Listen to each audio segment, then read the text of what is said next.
If your blood pressure numbers are consistently higher in the morning than they are during the day, the answer may be sitting in the last hour before you go to sleep, not in your medicine cabinet, not in a supplement bottle, in the choices you're making between dinner and bedtime that are quietly pushing your cardiovascular system in the wrong direction while you sleep. Here's the most important thing to understand right away. Blood pressure does not reset overnight on its own. Your body uses the nighttime hours to repair, regulate, and restore. But that process depends heavily on the quality of your sleep, the state of your nervous system when you lie down, and what you put into your body in the hours just before. If those three things are working against you, the damage shows up on your monitor the next morning. The drink that fits best into a smart bedtime routine for most seniors with high blood pressure is unsweetened hibiscus tea. It is caffeine-free, which means it does not stimulate your nervous system at the exact moment your body needs to calm down. And research published in peer-reviewed journals, including a study in the Journal of Nutrition, has shown that regular consumption of hibiscus tea can produce modest but measurable reductions in systolic blood pressure in adults with elevated readings. Not dramatic, not a cure, but real and repeatable when used correctly. One small cup brewed from plain hibiscus tea bags, no sweetener, no added juice, no flavoring, consumed about 45 to 60 minutes before bed. That is the foundation. But the tea is only one part of the story, and if you focus only on the drink and ignore everything around it, you will almost certainly be disappointed. So let's go through this carefully, starting with why the nighttime hours matter so much in the first place. Margaret was 71 and doing nearly everything right. She had reduced her sodium, she walked most mornings, she took her prescribed medication without skipping, and yet her blood pressure log showed a consistent pattern that bothered her doctor. The morning numbers were always the highest of the day. When she described her evening routine, the issue became clear immediately. Around 9 o'clock each night, she made a large mug of chamomile tea sweetened with honey, ate a small bowl of pretzels because she considered them a light snack, and watched the evening news until she fell asleep on the couch. She was not doing anything reckless, but every one of those three habits was working against her during the most important hours of her cardiovascular day. The chamomile was not the problem. The honey was not catastrophic on its own. But combined with the sodium from the pretzels, the late fluid volume, the mental stimulation of news content that raised her stress hormones, and the poor sleep quality she was getting on the couch, her body was entering the night already under strain. And when the body enters sleep under strain, the blood pressure does not dip the way it should.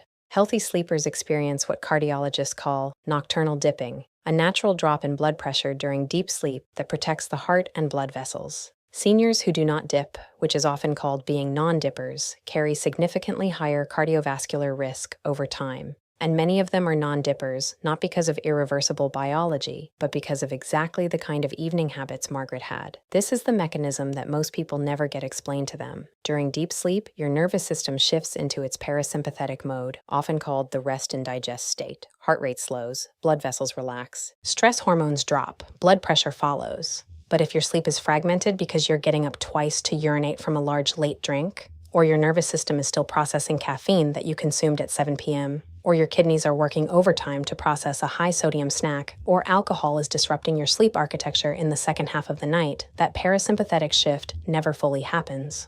Your cardiovascular system stays partially activated, and you wake up to high numbers that feel like a mystery when they are actually a very direct consequence. Hibiscus works in this context for several reasons. The plant compounds in hibiscus, particularly anthocyanins and other polyphenols, appear to support endothelial function. The endothelium is the thin inner lining of your blood vessels. When it works well, your vessels can relax and expand more easily in response to normal signals. When it is inflamed or stiff, pressure builds.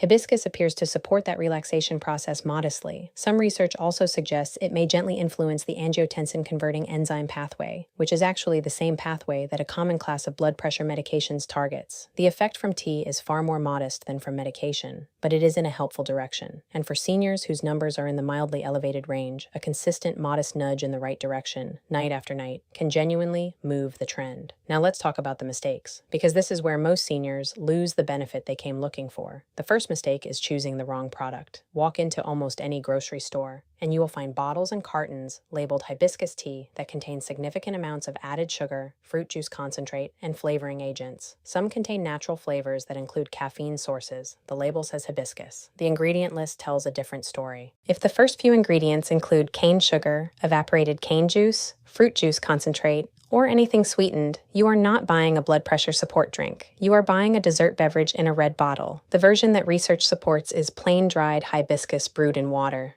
Tea bags work well. Loose-dried hibiscus flowers work well.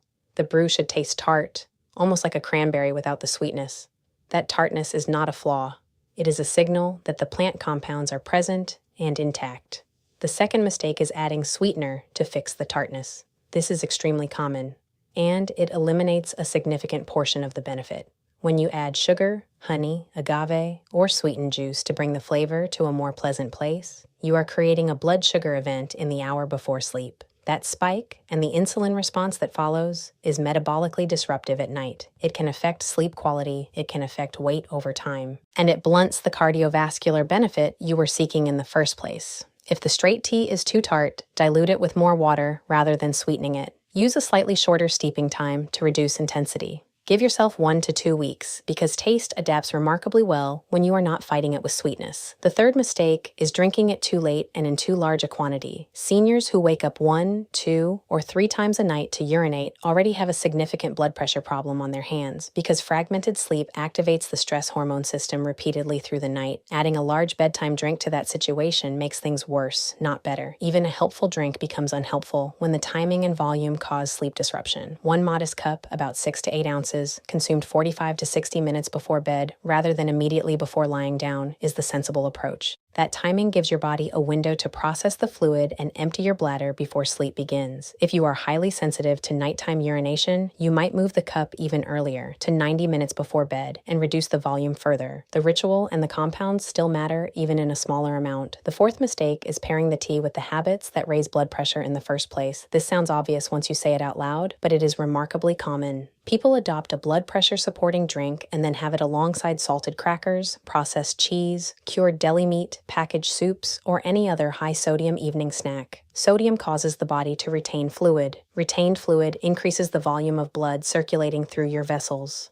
More volume means more pressure. A single sodium-heavy evening snack can raise blood pressure readings the next morning by enough to wipe out any benefit you were getting from the tea. The best pairing for hibiscus tea in the final hour before sleep is nothing at all, or something genuinely light and low in sodium if you need to eat. A small handful of unsalted nuts, a few slices of banana, a small amount of plain yogurt. If your evening snack routine involves anything salty, changing that one habit may help your blood pressure more than any drink you choose. The fifth mistake is stopping alcohol too late in the evening. Many seniors believe that a glass of wine at night is relaxing and heart healthy. The first part is partly true in the short term. The second part has become significantly more nuanced in recent medical literature. A 2023 analysis published in JAMA Network Open and several accompanying studies concluded that even moderate alcohol consumption is associated with elevated blood pressure, and that the nighttime risks are particularly significant for older adults. Alcohol may initially lower blood pressure slightly, but in the second half of sleep, it causes a rebound activation of the sympathetic nervous system. Heart rate rises, blood pressure rises, the brain becomes partially aroused. Deep sleep is reduced. If you drink alcohol in the evening and your morning blood pressure numbers are consistently elevated, that connection is worth discussing honestly with your physician. Hibiscus tea is a reasonable replacement not only because of its potential blood pressure benefit, but because it gives you something warm, ritualistic, and relaxing to hold in the evening without triggering that nighttime rebound. The sixth mistake is measuring blood pressure incorrectly and then judging your habits based on bad data. This causes good habits to get abandoned every day. If you check your blood pressure right after getting out of bed, after walking to the bathroom, after a stressful phone call, after your first cup of coffee, or after 5 minutes of worrying about what the number is going to be, you are not measuring your resting blood pressure. You are measuring the result of those activities. Accurate morning blood pressure measurement requires sitting quietly in a chair with your back supported and your feet flat on the floor for 5 full minutes before checking. The cuff should be on your bare upper arm, not over clothing. Your arm should rest at heart level on a flat surface. You should not have had caffeine or exercise in the 30 minutes prior. If you take 2 readings, 2 minutes apart, and average them, you will get cleaner data than a single reading taken in a hurry. Track the trend over days and weeks, not a single number on a single morning. The seventh mistake, and the one that undermines the most seniors, is expecting rapid dramatic change and quitting when it does not appear. Blood pressure is a living signal shaped by dozens of factors simultaneously. It is not a light switch that one drink can flip. What you are building with a consistent, improved nighttime routine is a new baseline. A calmer nervous system at night, better sleep quality, less fluid retention in the morning, steadier readings over time. That kind of improvement often takes 2 to 4 weeks of consistent practice to show up clearly in your log. Some days within those weeks will still show higher numbers because you had a stressful day, ate something saltier than usual, or slept poorly for reasons outside your control. careful. Those individual days are not failures. They are data. Keep going. The trend across 30 days is what tells the true story. Margaret, the woman we talked about earlier, made 3 changes simultaneously. She switched to unsweetened hibiscus tea earlier in the evening instead of sweetened chamomile. She replaced the pretzels with a small banana and a few unsalted almonds. And she stopped watching news within an hour of bedtime, switching to a book or quiet music instead. Within 3 weeks, her morning readings had dropped by an average of 6 points systolic. That may sound like a small number, but research consistently shows that even a 5-point sustained reduction in systolic blood pressure can meaningfully reduce the long-term risk of stroke and heart attack. Her physician did not need to change her medication. She did not need a new supplement. She needed a better final hour. There are a few additional habits worth building into that final hour that compound the benefit of the tea and cost nothing. Dimming the lights in your home an hour before bed is not just about comfort. Light exposure, particularly blue light from screens, suppresses melatonin and keeps the brain in an alert state that is incompatible with the blood pressure dip you are trying to achieve. Turning off or significantly limiting screen time in the 60 minutes before sleep allows the nervous system to begin its natural wind-down sequence.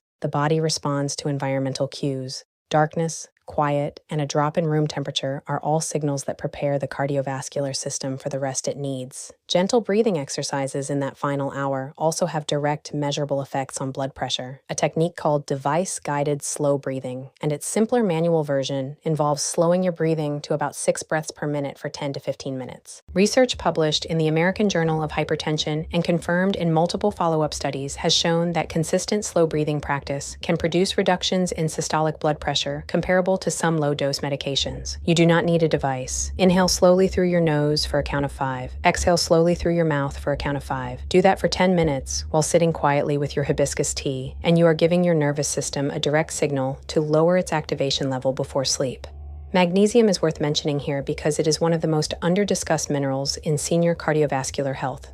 The majority of adults over 60 do not get adequate magnesium from their diet. Magnesium plays a direct role in blood vessel relaxation and blood pressure regulation. Low magnesium is associated with higher readings and poorer sleep quality. Good food sources include pumpkin seeds, almonds, black beans, edamame, dark leafy greens, and dark chocolate. If dietary intake is insufficient, many physicians consider a magnesium glycinate supplement in the range of 200 to 400 milligrams before bed to be a reasonable option for seniors. Magnesium glycinate is gentler on the digestive system than magnesium oxide and is better absorbed. Discuss this with your doctor, particularly if you have kidney disease, since magnesium clearance depends on kidney function. Potassium also works directly against the pressure-raising effects of sodium. Most seniors eat far less potassium than recommended, which tips the sodium-potassium balance in the wrong direction and makes blood vessels more prone to constriction. Bananas, avocados, sweet potatoes, white beans, spinach, and plain yogurt are all excellent sources. Eating a small potassium-rich snack in the early evening rather than a sodium-heavy one is a simple dietary shift that can start showing effects in your blood pressure log within a week or 2. If you are currently taking blood pressure medication, a brief but important note: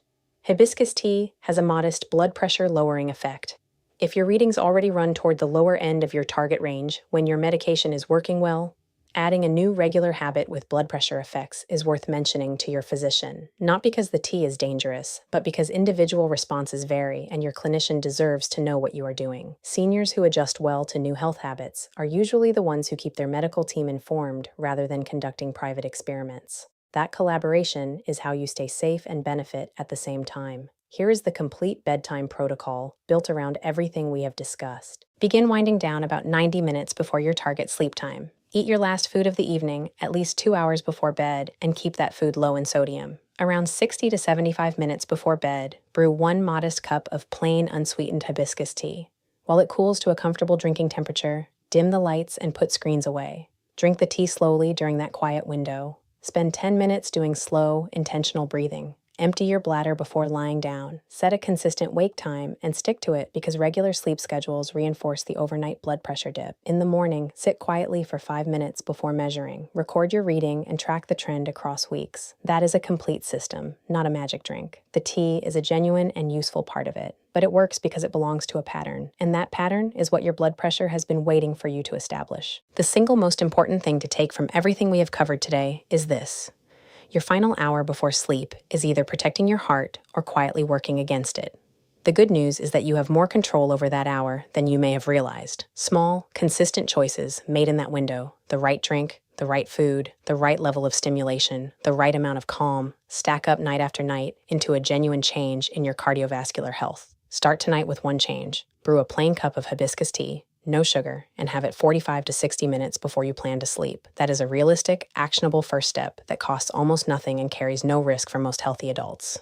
If it becomes a consistent habit inside a calmer evening routine, your blood pressure log may start telling a different story within a few weeks. If this information helped you see your evening habits in a new way, please consider subscribing. There is new, practical, medically grounded content here every week for seniors who want honest answers rather than empty promises. Your heart works hard for you every single night. Give it a gentler hour to work with.